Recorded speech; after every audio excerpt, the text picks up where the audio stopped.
Kid Austin, you standing on that? Is that something? I'm gonna beat it out of him. His dad can't fight for him. I'm not fight for him. The You thing is, talk for him. You can't fight for him.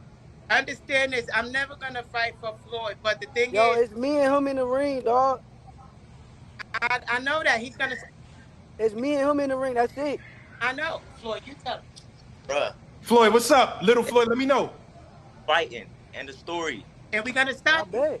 Stop me. This nigga don't even punch hard. Y'all gassing this nigga. This nigga do not punch hard. How you gonna stop me? I know you ain't I talking know. about punch hard. This nigga does not punch hard. What's good, YouTube?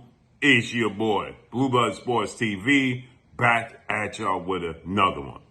So, you just heard Olympic silver medalist, 3-division undefeated world champion, former unified super featherweight, now reigning WBC lightweight world champion, superstar boxer, Shakur Stevenson, who is 21 wins, no loss, no draw, 10 wins by way of knockout. He is 5'8" with a 68-inch arm reach. Shakur Stevenson is a magician in the ring when it comes to his defense.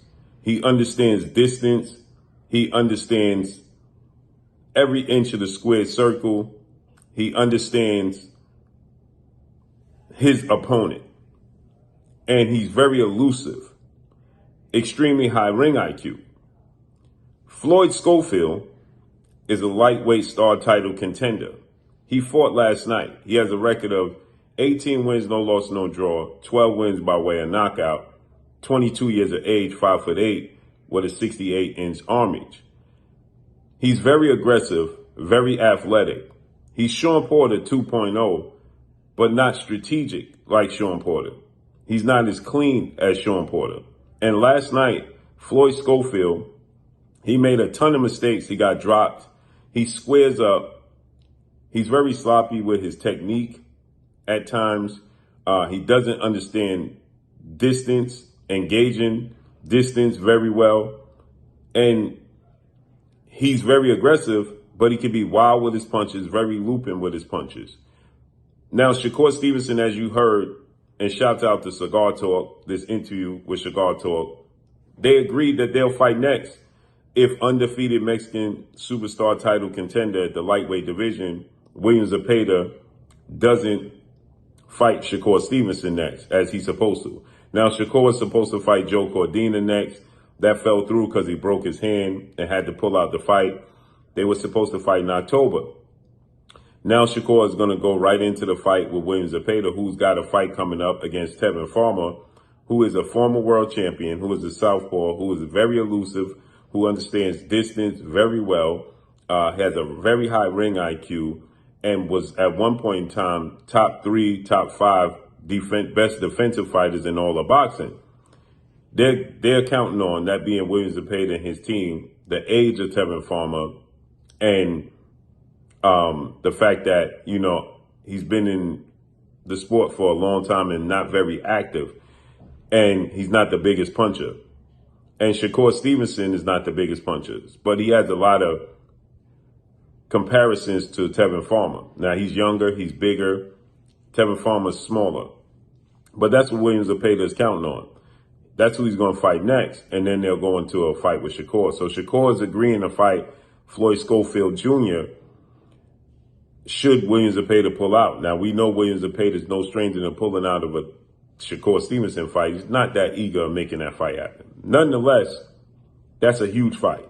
But Shakur is saying that, if you heard in this interview here, he stated that they'll fight each other next.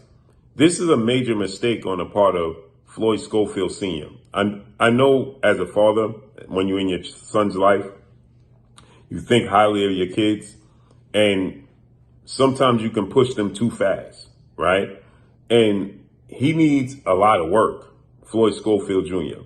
He made a lot of mistakes like last night. He got dropped, and it was a close fight, competitive fight, and there's flaws. He's only 22. He needs experience. Shakur Stevenson should have been an Olympic gold medalist against Robisi Ramirez. I thought he won that fight. Shakur has a great amateur pedigree. Shakur is a 3-division champion. He's a former unified champion. He's fought on the highest level, and he understands defense and judging distance very well. This can very well derail the career of Floyd Schofield Jr. It's just simply too early for his father to be pushing him to a fight like this. He needs time. He needs experience. He needs to be in the ring to be able to understand distance, understand moments, right? He squares up. He gets hit. Just way too many flaws that Shakur Stevenson is going to highlight if they do fight. It's just way too early. I know he wants him to be on the biggest stage. I know he wants to be in there and compete and be in the same conversation with the other names like Tank Davis and Devin Haney and Shakur Stevenson and Teofimo Lopez and so on and so forth, the Ryan Garcias of the world. He's not ready for them in no way, shape, form, or fashion. Is he athletic? Yes. Does he have talent? Yes. Is he explosive? Yes. He's not ready for that level. They will derail his career. Shakur is 27 years of age. Tank will be 30. Devin is 25. Tio is 27. He's not ready. They are way more experienced and seasoned than he is. And it's a grave mistake if he puts him in the ring with Shakur Stevenson because he's going to get picked apart badly. And that can derail his confidence. Let him learn. Let him get to understand what it's like to be in the ring with different styles. And his father is pushing him way too early. Way too early. After what you saw last night against a fighter who was predictable, not very athletic, and not very explosive, and he still was getting hit with everything but the kitchen sink, he's not ready. Stop pushing him. It would be, now, he looks up to Shakur. He, says Shakur is the greatest fighter he ever seen. And maybe that would just be the fact that he shares the ring and has the experience with Shakur, and Shakur's not the biggest puncher. But sometimes when you're in the ring and you get